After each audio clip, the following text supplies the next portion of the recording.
In the government work report in early March, the Chinese Communist Party, or CCP, set its 2022 GDP growth at 5.5%. In recent weeks, Chinese officials have repeatedly reiterated the 5.5% growth target for China's economy. Why did the CCP set such a high target when the Chinese economy is in a very difficult situation amid the epidemic?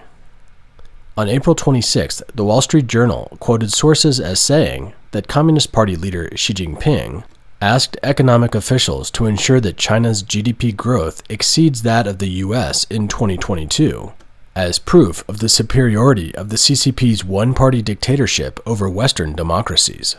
The fundamentals of the Chinese economy, its strong resilience, enormous potential, vast room for maneuver, and long-term sustainability remain unchanged.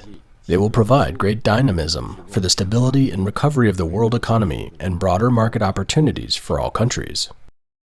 In the fourth quarter of 2021, the U.S. economy grew by 5.5% year over year, outpacing the Chinese economy's growth rate of 4% over the same period. President Joe Biden said at the time that it was the first time in 20 years that the U.S. economy grew faster than China's. Obviously, this has rattled senior Chinese government officials. Chinese government departments are discussing plans to accelerate major construction projects in order to meet Xi's directives. On April 26, Xi presided over a meeting of the Central Finance and Economics Commission, stating that a modern infrastructure system would be built by comprehensively strengthening infrastructure construction. It looks like the CCP is about to launch a major infrastructure plan to boost the economy. So will it work under the current circumstances? The April 26th meeting set the tone for infrastructure development as moderately ahead of schedule. The original words were, "Lay out infrastructure that is conducive to leading industrial development and maintaining national security, while at the same time ensuring a good degree of building ahead of schedule." The phrase sounds nice, but people familiar with the history of China's economic development easily associate it with the term Great Leap Forward, a characteristic of the CCP. The term represents irrationality and madness. In fact, since 2008, the CCP has been engaged in a great leap forward in infrastructure development. As we can see, China's macro leverage ratio, the ratio of total national debt to GDP, has risen sharply, and government debt has increased dramatically. The great leap forward in infrastructure is one of the main reasons for this sharp rise in economic risk. Since 2016, the Xi Jinping administration has been wavering between deleveraging and leveraging. On the one hand, the government wanted to deleverage to prevent and resolve financial risks in the face of high debt ratios. On the other hand, when the signs of the recession became too obvious in the face of the U.S.-China trade war, the lockdown of cities in the midst of an epidemic, the government began to increase leverage to stimulate the economy. Now China's economy is in recession, although it is not all that obvious from the official data released by the National Bureau of Statistics of China. We can see that our investment rose 12.2% in January and February. Our industrial production also maintained fairly rapid growth. The production of our industrial enterprises above the designated size increased by 6.5% year-on-year in the first quarter. Among them, the high-tech and equipment manufacturing industries developed obviously faster than all the other industries. All these actually embody the strong resilience of the Chinese economy. We have sufficient internal growth momentum. Many analysts can't understand how this better-than-expected data came about. Bloomberg mentioned in its latest report that China's surprisingly strong growth has raised doubts among analysts. Nomura Holdings' chief China economist team suggests that China's actual GDP growth may have been much weaker, as the strong activity numbers for January and February appear to be inconsistent with some other data sources. For example, production of key raw materials such as cement, steel, and crude steel increased, but growth in power generation declined significantly. Therefore, it is not clear how these raw materials are made without electricity. However, even without considering the contradictions in the data, China's economic data in March is already a significant slowdown. For example, in the first quarter, total retail sales of consumer goods grew by 3.3% year-on-year, but in March, they fell by 3.5%, the first contraction since 2020. China's national unemployment rate by the survey was 5.8% in March, breaking the government's target of 5.5%, the highest level since May 2020, and the unemployment rate in 31 major cities reached a record 6.0%. We believe that official Chinese data can only be used as a reference for trends as its accuracy is questionable. In the past year, China's high-tech, education and training, and real estate sectors have been cracked down by the government, one after another, leaving foreign investors worried about the future of China's private sector. With the current onslaught of the fifth wave of COVID-19 and the Communist Party's insistence on city lockdowns and COVID-0 policy, economists expect economic activity in China to deteriorate further.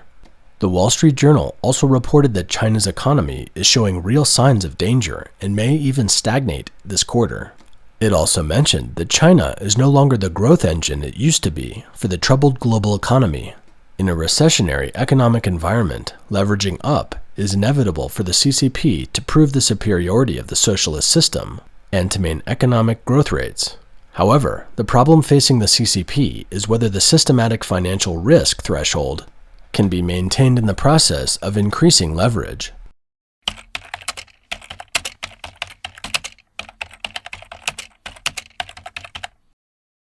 So there isn't much room for an annual increase in 2022, which some Chinese scholars have calculated to be about 5 percentage points.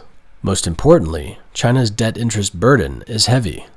In particular, the cost of local hidden debt is so high that the ratio of interest payments in the year to incremental GDP is already close to 400%, which means that the annual increase in GDP is far from enough to pay the debt interest of the year. Given the risk of being caught in a debt trap at any time, China's economy faces imminent collapse if it can't borrow new debt to pay off old debt. For comparison, government debt in developed Western countries is rising, but interest payments as a percentage of GDP are falling because overall interest rates have fallen. The largest proportion of China's debt risk is in the government sector plus state-owned enterprises. The private sector includes the residential sector plus the non-SOE sector. Its debt is about 110% of GDP, while the public sector is 160%. Let's compare. The total debt of G20 countries is 239% of GDP, of which the private sector debt is 149% and the public sector debt is only 80 to 90%. With such a large debt load, how much more can the Chinese government afford to use its fiscal spending for infrastructure? Of course, the communist government is expecting private investment to join in and help build infrastructure. However, according to the official figures for 2020 and 2021, the average growth rate of national fixed asset investment in 2020 and 2021 is only 3.9%. Moreover, the negative contribution of gross domestic investment to economic growth in the fourth quarter of 2021 is a grim indication of sluggish private investment in China. In the 2022 Government Work Report, the CCP announced that its fiscal spending would be expanded by more than 2 trillion renminbi or more than $300 billion compared to 2021. Meanwhile, it intends to arrange special bonds for local governments of about $560 billion.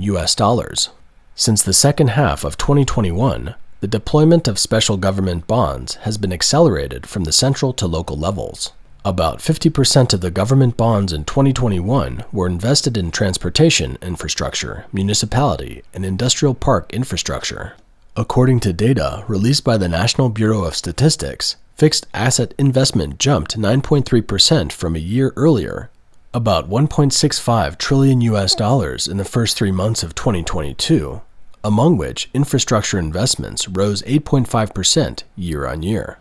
The central government has allocated from its budget over $7.1 billion for sectors including railway, civil aviation, and highways in the year 2022. The fixed asset investment in the transportation industry has increased by 9.8% year on year and reached about $98.6 billion. Chinese official media claim that in public discussions of the projects, issues linking to railway and ultra-high voltage have been much more frequently mentioned than in the same period last year, while old urban residential communities and renovation are the most concerning issues when people are talking about strengthening the areas of weakness. According to big data analysis by the State Information Center, in the first quarter of 2022, about $1.9 billion of new special purpose bonds were issued nationwide, of which over 60% were applied to infrastructure construction. In the middle of April, the Ministry of Finance said this year's local government special bonds will be issued for grain storage and logistics facilities, and other new infrastructure plans in addition to transport, housing, energy, and other traditional infrastructure areas. China's special government bonds are payable on the earnings of the projects, but the profitability prospects of many projects are unclear. When the profits from the projects are insufficient to repay the principal and interest on the bonds, the local governments will then issue refinancing bonds, also known as special refinancing bonds, to repay the principal of the maturing local government bonds. In effect, it is borrowing new debt to repay old debt, and the debt grows larger and larger like a snowball. The potential debt figure of local governments is huge and most likely to trigger a financial crisis in China. We have done a program on China's alarming debt problem, the link to which is posted in the description box below. If you're interested, you can check it out. From a prudent investment perspective, a healthy rate of infrastructure construction should generally be 2 to 3 years ahead of demand. However, in the last decade or so, many infrastructure projects in China have outpaced demand by 5 to 10 years, or even a decade or decades, creating numerous debt traps, large and small. People who visited China during this period got the impression that China was a big construction site, with large buildings, overpasses, high-speed rails, and the like being built everywhere. For example, China has built the world's largest high-speed rail network, with more than 80% of major cities connected. It has the world's longest high-speed rail mileage. However, China's high-speed railways generally suffer from low capacity, low efficiency, idle capacity, and operating losses. We have also done a program on the current status of China's high-speed rail, also linked below. In April 2021, China National Railways Group Limited disclosed its financial situation. In 2020, the company had a net loss of $8.7 billion, equivalent to a daily loss of $24 million. By the end of the first quarter of 2021, it had total liabilities of $900 billion and a debt-to-equity ratio of 66.08%. Shanghai, the richest city in China, had a total GDP of $600 billion in 2020, which means that even if the entire GDP of Shanghai for 1 year was used to pay for the debt of China National Railways, it still isn't enough. The $900 billion debt is only the official figure.